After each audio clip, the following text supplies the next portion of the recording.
Hello friends, તમારા બધાનું સ્વાગત છે મારા વ્લોગમાં. તો હું તમને બતાવું છું મમ્મી કાંઈક બનાવી રહી છે. તે શું બનાવી રહી છે તે હું તમને બતાવું છું. મમ્મી શું બનાવી રહી છો? આજે મસાલા પૂરી બનાવીશ. વેસ્ટમાંથી બેસ્ટ બનાવવાનું છે. તો મમ્મી બનાવી રહી છે મસાલા પૂરી. તમે હમણાં બતાવું છું, તમે જોઈ શકો છો. વધેલી દાળ છે ને મમ્મી લોટ ચાળી રહી છે. વધેલી દાળમાંથી એટલે આપણે વેસ્ટ એ ન થાય અને મસાલા પૂરી મસ્ત થાય એનાથી પોચી. દાળ જે વધી હોય, બપોર દાળ ભાત કર્યા જેની દાળ વધી હોય તેમાંથી તે પૂરી બનાવી રહી છે. તો આપણે જોશું તે પૂરી કેવી રીતે બને, પછી ખાશું પણ. નાસ્તામાં હાલે હાંજે. શું શું નાખવાનું હોય તે હમણાં હું તમને બધાને જણાવું છું. બનાવી રહી છે, લોટ ચડાવી રહ્યો છે. મમ્મી જમવાનું બનાવે, આપણે તો તૈયાર ખાવાનું જોઈએ. પેલા મસાલો થોડોક નાખી, બાકી દાળમાં છે દાળમાં આ આપણે જોતા પ્રમાણમાં નાખી, જોતા પ્રમાણમાં નાખી બધું. બાકી આ બધું છે જ આમાં મસાલો દાળમાં.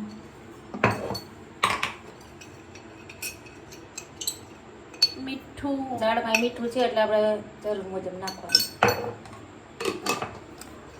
હવે તે લોટ બાંધશે. લોટ હમણાં બંધાઈ જાય પછી પૂરી કેવી રીતે બનાવે તે હું તમને બતાવું. આ તેલ થોડુંક તેલ નાખવાનું એટલે પોચી થાય. હવે જે દાળથી ને લોટ બાંધો ને પાણીની જરૂર નહીં પડે.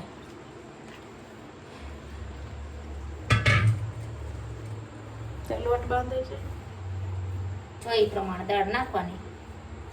આ દાળ છે બપોરની.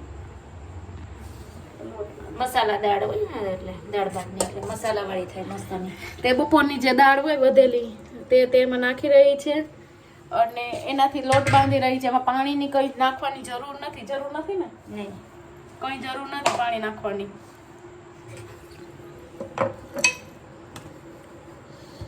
મસ્ત થાય દાળ નાખી એટલે પોચી થાય. આપણા ઘરમાં બધા બહુ ખાય દાળ.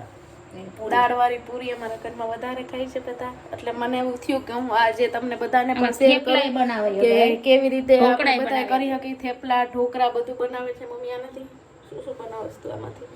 બધું બની શકે જે બનાવવું અને જે થેપલા બને આમાં ઢોકળામાં નાખી શકે દાળ. મમ્મી લોટ બાંધે છે. ફાઇનલી લોટ બંધાઈ ગયો છે અને મમ્મીએ કરી લીધા છે ગોયણા. અને ગોયણા કરીને હવે તે પૂરી સ્ટાર્ટ કરે છે વણવાની. જોઈ શકો છો તે પૂરી વણી રહી છે.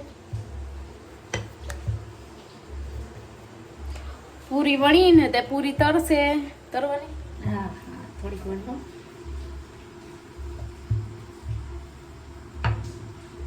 પૂરીને તે તેલમાં નાખી રહી છે.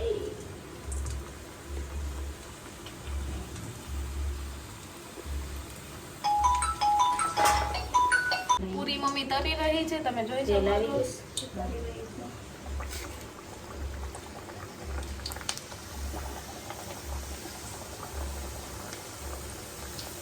મસ્ત થાય પોચી મગની દાળ હોય ને એટલે.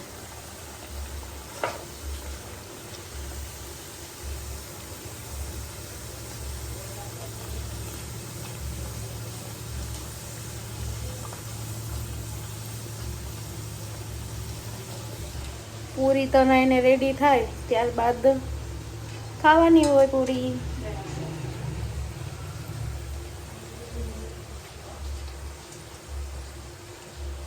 પૂરી તરાઈને રેડી થઈ ગઈ છે.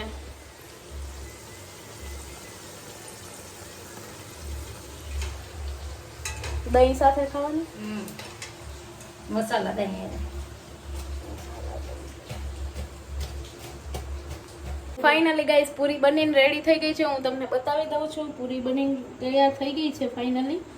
તમે જોઈ શકો છો પૂરી બની ગઈ છે.